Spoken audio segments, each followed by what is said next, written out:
So, Larry, it's early going, but it looks at this point like it's entirely possible we'll have a choice between President Biden on the one hand, former President Trump on the other.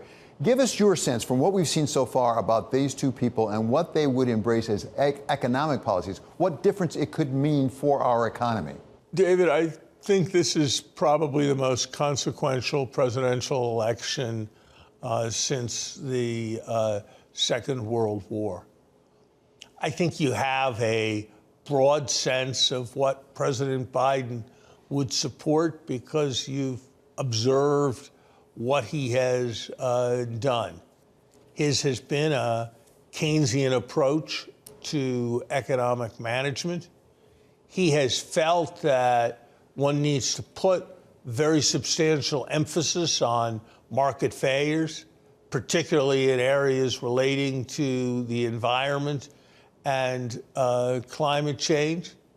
And in the long democratic tradition, he has worked to do things to support those who have been left behind. He has focused on supporting what he regards as particularly salient job-creating industries. I think there have been excesses on industrial policy, excesses on protectionism. There has been what I thought was a costly misjudgment in the extent of the initial fiscal stimulus. But broadly, President Biden has supported what I think is a sound activist approach to economic policy. President Trump showed us what he was made of during his 4 years in office, and even more clearly has showed us what his intentions are without the superstructure of restraint that surrounded him during his first term. He has indicated support for removal of all kinds of legal restraints on the power of the presidency.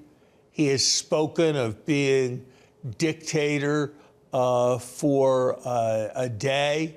He has spoken of severing traditional alliances with the rest of the world, of undercutting long-standing American approaches to international trade, to economic regulation, to much else.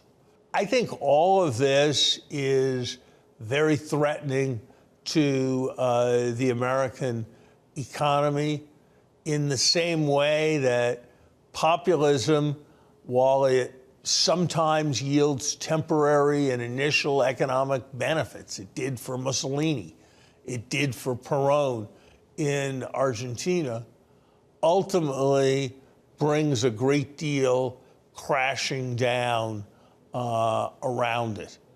And so I am very worried that we will be a very different country that cannot rely on the rule of law and take it for granted as we traditionally have if we experience a second Trump administration.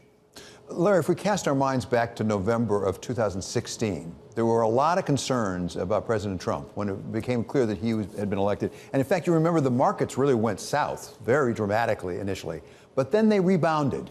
And if you look basically on the track record of the Trump presidency, just from the point of view of investors as well as the economy, it is not a terrible record, I think it's fair to say. I mean, the markets did reasonably well. There was employment created. There was GDP growth. So is it possible that we might overreact to the possibility of a Trump 2.0? You know, there's an old saying, fool me once, shame on you. Fool me twice, shame on me.